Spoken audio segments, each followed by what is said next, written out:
Hola, en esta cápsula educativa de la Unidad de Educación Médica conversaremos sobre aprendizaje cognitivo, una hoja de ruta para mejorar la enseñanza clínica.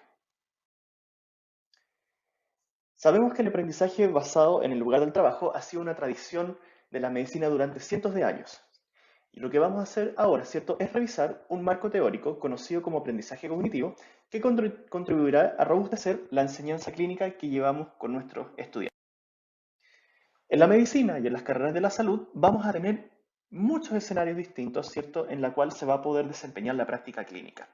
Desde servicios de hospitalización, pabellones quirúrgicos, consultas ambulatorias, box odontológicos y una infinidad de otros lugares donde los estudiantes van a ir haciendo esta práctica clínica, ¿cierto?, en un lugar de trabajo real y en la cual, ¿cierto?, paulatinamente se van a ir involucrando y van a ir adquiriendo cada vez mayores niveles de responsabilidad en la atención de un paciente. Y por lo tanto, ¿cierto?, para que puedan realizar ese propósito, es importante que nosotros como docentes podamos de alguna manera, ¿cierto?, estructurar esta actividad y poder de tal manera sacar el mejor provecho, ¿cierto?, para que los estudiantes efectivamente puedan aprender lo que se busca que aprendan. ¿Ya? Este es un zapatero y su discípulo, ¿cierto? Y vemos que este zapatero con su discípulo están haciendo una actividad, ¿cierto?, de enseñanza en el cual este discípulo va a estar haciendo un aprendizaje práctico, ¿ya? Y este aprendizaje práctico se va a definir como una formación, ¿cierto?, de una nueva generación de profesionales o de técnicos, ¿cierto?, en un conjunto particular de habilidades, ¿ya? Y en este tipo de aprendizaje, ¿cierto?, vemos que un novato, ¿ya?, es típicamente aprendiz de un experto, en este caso un docente, ¿ya?, a quien observa realizando distintas tareas profesionales, ¿ya? Y por lo tanto, ¿cierto?, el docente lo que va a hacer es que va a ayudar al novato a practicar estas tareas, ¿ya? Y además gradualmente le va a permitir más independencia a medida que el novato se va volviendo más hábil, ¿ya? Y la idea, ¿cierto?, es que en algún momento este novato sea capaz de practicar por su cuenta. Ahora, ¿cierto?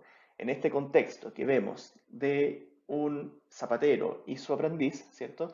Cabe preguntarse entonces si es la formación en las profesionales de la salud una forma de aprendizaje práctico y en caso de ser así, ¿qué diferencia a la formación en los profesionales de la salud, ¿cierto?, de otros aprendizajes más tradicionales?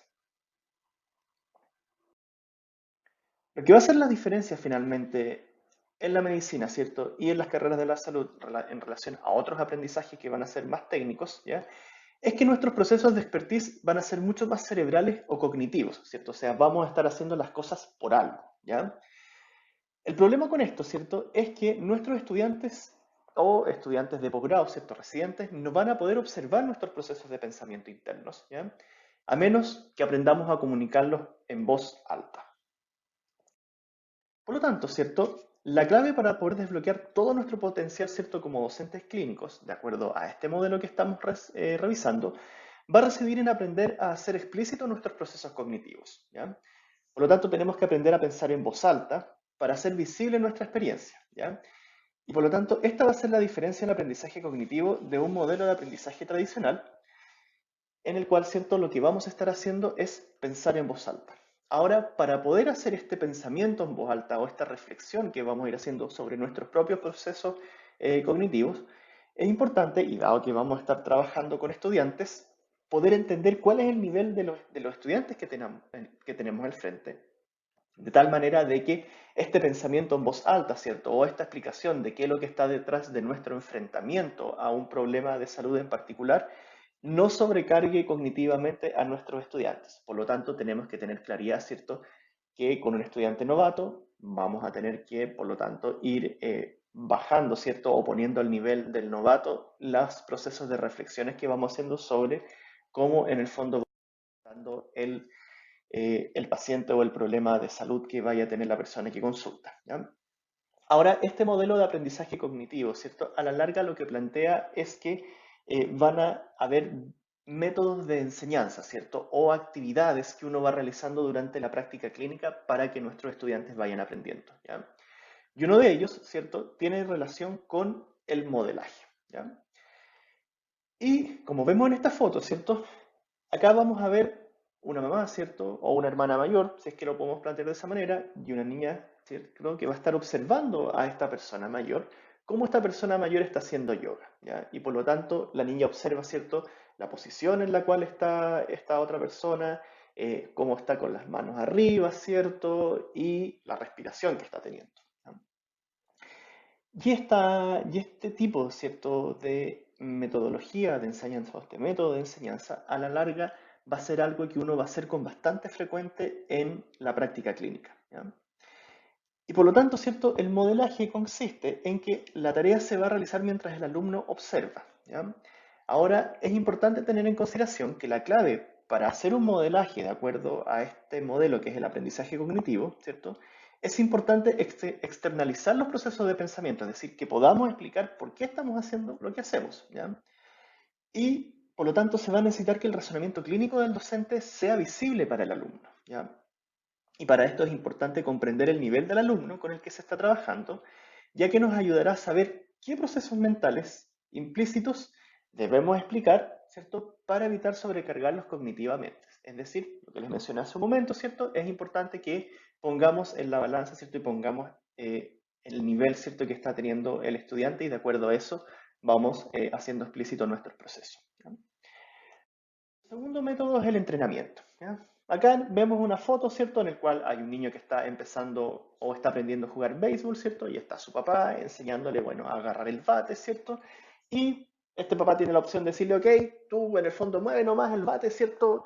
Cuando tire la pelota, tú empiezas a mover el bate nomás y ahí le vaya a pegar, ¿ya? O tiene otra opción, ¿cierto?, de decirle al niño, mira, cuando la otra persona tire la pelota, tú fíjate dónde viene la pelota y cuando venga cerca, ahí tú mueves el bate, ¿ya? Ahora, esto probablemente va a ir acompañado, ¿cierto?, con varias prácticas más en el cual se van a ir, ¿cierto?, va a ir practicando cómo batear hasta que al final va a ser capaz de poder batear de manera autónoma, ¿cierto?, o lo va a hacer solo, ¿ya? Por lo tanto, esto también se aplica en la docencia clínica, ¿cierto? Y en este caso, nuestro papel como docentes, ¿ya?, va a ser que a menudo vamos a estar actuando como un entrenador, ¿ya? Con la diferencia que cuando se entrena en medicina o en carreras de la salud, se va a observar al alumno realizando una tarea, ¿ya? Y se va a dar una retroalimentación o se va a ofrecer consejos para mejorar, ¿ya?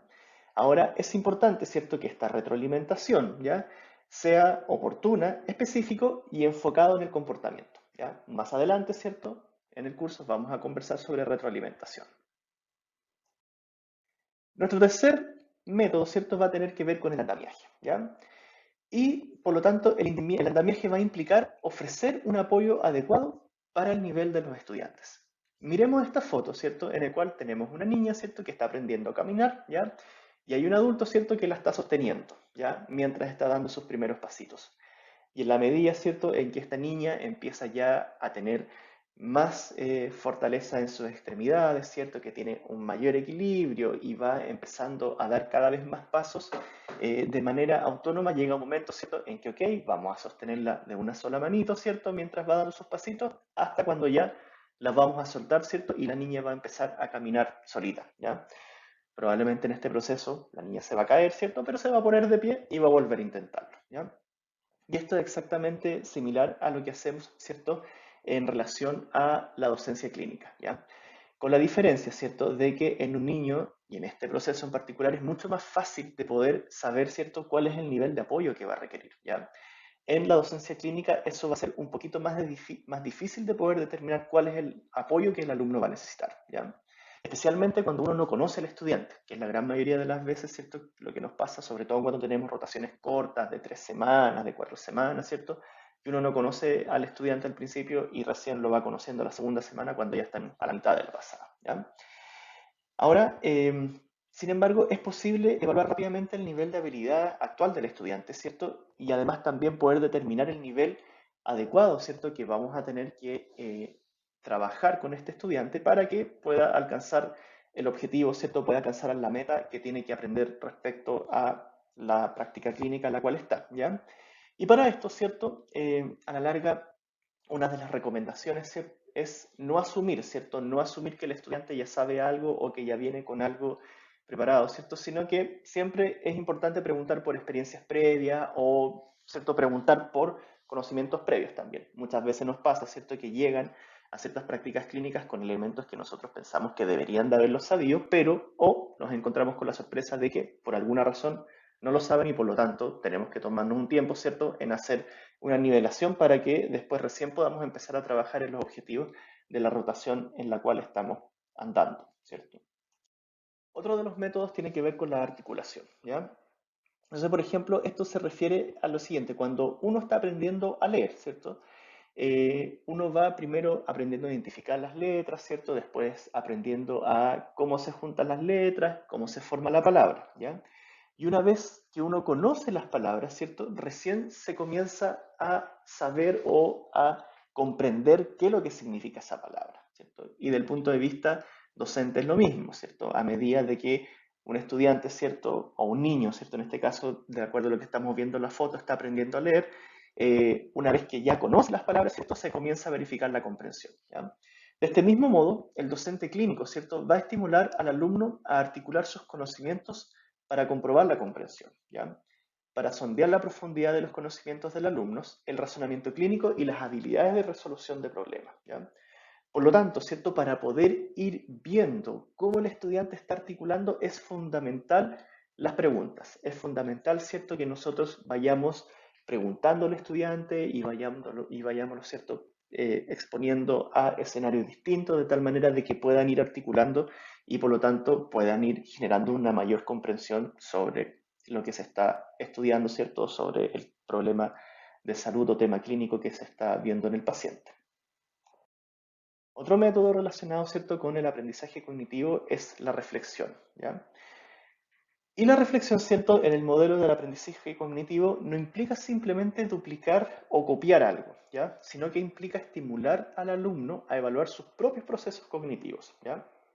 Y para esto, ¿cierto?, se estimula al alumno a comparar sus procesos de pensamiento con el de otro compañero, ¿cierto?, o también con el del docente, ¿ya? O a lo mejor, ¿cierto?, comparar alguna regla de decisión, ¿cierto?, respecto a, bueno, algún protocolo, de tal manera de poder, ¿cierto?, que el estudiante vaya reflexionando sobre lo que él o ella está aprendiendo, ¿ya? Y por lo tanto también es importante, ¿cierto?, en este método, ¿cierto?, estimular a que identifiquen sus propias fortalezas y debilidades, ¿ya? Y además también, ¿cierto?, guiarlos a cómo pueden mejorar para una próxima vez. El último método, ¿cierto?, de este modelo del aprendizaje cognitivo va a ser la exploración, ¿ya? Y acá, ¿cierto?, es importante que como docente clínico se establezcan en un primer momento las metas generales, ¿cierto?, para que los estudiantes las alcancen o las logran, ¿ya? Pero también durante el proceso es importante alentar a los estudiantes a desarrollar sus propias metas más personalizadas, ¿ya? De tal manera de que puedan, en el fondo, capitalizar sus fortalezas, ¿ya? Y que también esta definición de metas personalizadas ayuden a superar sus debilidades, ¿ya? Por ejemplo, si nosotros estamos en una práctica clínica, ¿cierto? Y preguntamos por la causa más frecuente de dolor precordial en hombres mayores de 50 años, lo más probable, ¿cierto?, es que la gran mayoría va a contestar que va a ser un síndrome coronario agudo, ¿cierto? O un infarto agudo del miocardio, ¿ya? Sin embargo, sabemos que van a existir otras causas para ese motivo de consulta o para ese síntoma, ¿ya? Y por lo tanto, ¿cierto?, para que el estudiante, ¿cierto?, pueda profundizar y pueda ir explorando, es importante que uno como docente, en el fondo, también vaya estimulando al estudiante y lo vaya dirigiendo a que vaya profundizando sobre los temas, de tal manera, ¿cierto?, de que se produzca una exploración de los distintos aspectos que es necesario que vayan respondiendo. Por lo tanto, esta parte de la exploración tiene que ver con la profundización, ¿cierto? Con que el estudiante profundice, ¿ya? Ahora, si un estudiante no sabe que está en su legítimo derecho a no saber algo cuando es muy específico, ¿cierto? Se le deja como tarea. Pero súper importante, ¿cierto?, que uno haga un seguimiento de esa tarea, ¿ya? Es decir, que después pregunte al día siguiente, bueno, ok, ¿qué pasó con esto, ¿cierto? O qué averiguaste, o qué en el fondo encontraste, ¿ya? Entonces, de tener presente, ¿cierto?, que estos 6 métodos de enseñanza descritos, ¿cierto?, van a ser eficaces solo cuando se encuentren en un entorno o ambiente seguro de aprendizaje, ¿ya? Y esto significa, ¿cierto?, un ambiente donde se respeta al estudiante, ¿ya? Y donde además hay un genuino interés por el aprendizaje de este estudiante, ¿ya?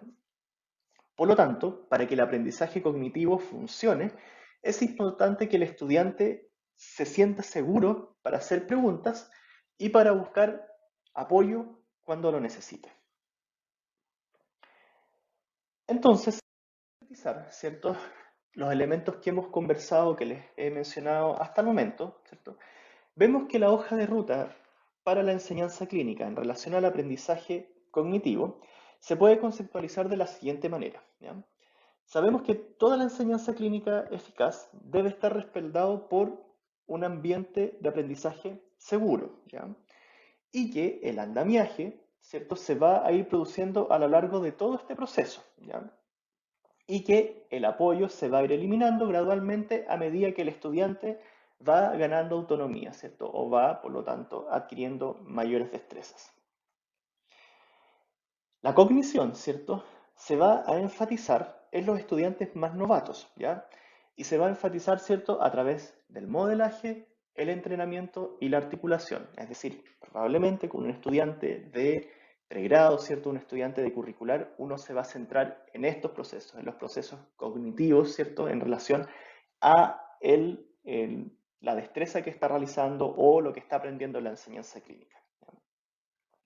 En cambio, las habilidades más metacognitivas, es decir, de reflexión y de profundización, ¿ya? Se van a enfatizar, ¿cierto?, en los estudiantes que estén más avanzados, ¿ya? Y para esto, como mencioné, ¿cierto?, esto se va a lograr a través de la reflexión y de la exploración, de tal manera que además vayamos estimulando los hábitos de estudio, ¿cierto?, y los hábitos de aprendizaje de los estudiantes, ¿ya? Finalmente, ¿cierto? Y volviendo a lo que les mencioné en un principio, este modelo lo que busca, ¿cierto?, es que el estudiante comprenda finalmente cómo el docente piensa, ¿ya? Y de tal manera que a partir de esa comprensión el mismo estudiante pueda ir generando sus mismos esquemas de pensamiento y si lo llevamos a un contexto de una práctica clínica, ¿cierto? O de las carreras de la salud, que vaya formulando, ¿cierto? Y que vaya trabajando su razonamiento clínico, que es lo que a la larga va a ayudar a que el estudiante pueda ir desarrollando las habilidades y que tenga y vaya integrando los distintos elementos para poder dar una solución a algún problema de salud. Bien, mayores referencias, ¿ciertos? Las pueden encontrar acá. Esta presentación se hizo en base, ¿cierto?, a un artículo de Collins, que fue el que primero los autores, ¿cierto?, Collins, Brown y Newman, que describieron el aprendizaje cognitivo, ¿cierto? Y además en base al artículo que tienen ustedes para leer, ¿cierto?, durante esta semana de manera complementaria, que es el artículo de Stallmeyer, ¿ya?